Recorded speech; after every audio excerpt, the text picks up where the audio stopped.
bahwa setiap langkah, setiap hari, setiap bulan, tahun, ada Tuhan yang selalu menyertai kita. Amin. Kita meyakini bahwa Tuhan ada di tempat ini. Dia omnipresent, Dia ada. Bahkan terlebih Dia mendengar setiap seruan doa kita, ataupun mendengar setiap permohonan kita kepada Dia. Kalau kita percaya bahwa setiap doa kita didengar dan dijawab oleh Tuhan, maka saya percaya kita tidak akan mau menjauh dari Tuhan. Amin. Mazmur pasal yang 145 ayat yang ke-18. Ada dua hal yang perlu saya jelaskan bagi kita. Alkitab berkata bahwa Tuhan dekat pada siapa? Yang pertama, Tuhan dekat pada setiap orang. Ya. Pertama dikatakan pada setiap orang. Siapa orang ini, saudara? Ini terbatas. Ditujukan hanya kepada mereka yang berseru kepada Tuhan. Amin. Jadi kalau ada orang yang malas berseru kepada Tuhan, berarti Tuhan apa?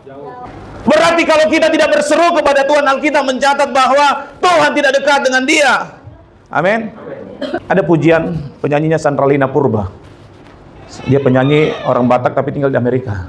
Dia berkata begini, semakin ku dekat denganmu, saudara bisa buka di YouTube, semakin ku mengenalmu. Itu tante saya, saudara. Ya, saya berapa kali pergi pelayanan dengan dia. Ya, artinya apa? Semakin kita dekat dengan Tuhan, semakin kita berseru dengan Tuhan, kita semakin kenal Tuhan itu siapa dalam hidup kita, men. Maka dikatakan Tuhan dekat pada setiap orang yang berseru kepadanya. Dan juga dilanjutkan, pada setiap orang yang berseru kepadanya, ditambah lagi dalam. Ada dua hal penting. Siapa yang dekat dengan orang? Tuhan. Adalah orang yang berseru kepada Tuhan. Orang yang berseru kepada Tuhan dalam kesetiaan. Jadi Tuhan juga memilih. Kalau kita berseru kepada Tuhan dengan kesetiaan, maka Tuhan itu dekat dengan kita. Amin. Sehingga kita berkata, saat kau perlu, Tuhan tahu. Ada saya dan saudara yang berseru dengan setia kepada Tuhan. Maka perlu kita tingkatkan kesetiaan kita kepada Tuhan. Sebab dunia tidak menjanjikan. Ya, dunia ini sedang lenyap dengan segala keinginannya. Ya, banyak orang, saudara, melihat, gereja kita terbuka. Ya, yang jelas firman Tuhan disampaikan. Tuhan Yesus yang ditinggikan. Amin. Saya percaya setiap orang yang menyampaikan firman dengan tujuan dan maksud yang benar, bahwa kita semakin dekat dengan Tuhan. Dunia, saudara, dikatakan tidak menjanjikan. Kalau dunia tidak menjanjikan, mari kita datang kepada Tuhan. Kita bisa berseru kepadanya, ya Abah, ya Bapak, ini anakmu. Kalau kita sudah mengatakan ini anakmu, pasti Tuhan tahu, oh iya, engkau telah sadar, engkau telah kembali kepada Tuhan. Maka dengan engkau datang kepada ini anakmu, Tuhan akan layakkan kita. Ya anakku. Amin. Dengan sebegitu dekatnya kita dengan Tuhan. Coba kita bandingkan, saudara. Ulangan pasal yang keempat, ayat yang ke-7. Sama-sama.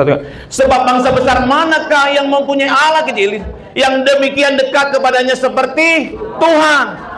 Allah kita, setiap kali kita, nggak ada. Hanya Tuhan Yesus Kristus, Dia Allah yang dekat dengan kita. Bahkan Dia juga berkata, hei marilah kepadaku. Ya, hai mari datang kepadaku. Karena dikatakan Tuhan tidak membuat batas kepada mereka yang datang kepada Tuhan. Makanya Tuhan mau kita tetap dengan orang-orang yang tetap serius dengan Tuhan. Kita mau menjaga kehidupan kita tetap setia dengan Tuhan. Amin. Ya. Sebab Alkitab pun dengan jelas berkata dalam Amsal 20 ayat yang ke-6. Ini sebuah pertanyaan. Dikatakan banyak orang yang menyebut iya.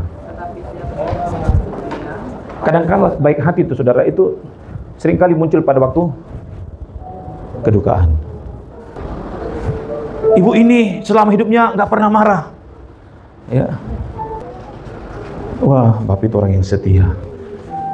Kalau sudah hari Minggu, kalau sudah jam ibadah, semua pekerjaan tinggalkan, dia datang kepada Tuhan. Wah, amin. Dia tahu kalau hari Sabtu dia harus pulang cepat kalau dia bekerja di luar. Kenapa? Karena dia tahu aku harus beribadah.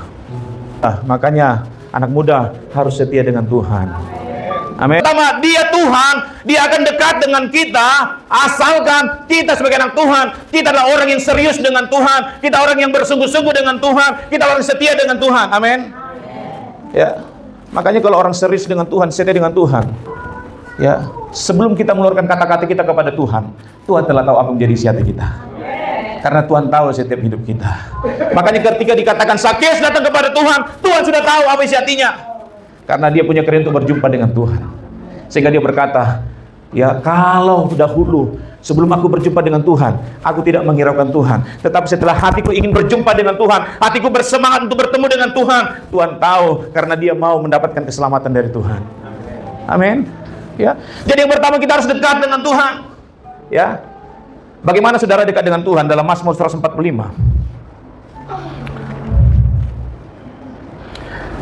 Ayat yang pertama dan ayat yang kedua. Ini tipikal orang yang dekat dengan Tuhan. Kita harus pahami. Jadi dengan kita tahu membaca ini, baru kita bisa menilai hidup kita. Puji-pujian karena kemurahan Tuhan. Puji-pujian dari Daud. Aku hendak apa? Mengagungkan Engkau, ya Allahku, ya Raja. Dan aku hendak apa? Memuji namamu untuk seterusnya dan selamanya. Kedua, setiap hari aku hendak memuji Engkau dan hendak memuliakan namamu untuk seterusnya dan selamanya. Ini tipikal yang setia dengan Tuhan. Amin.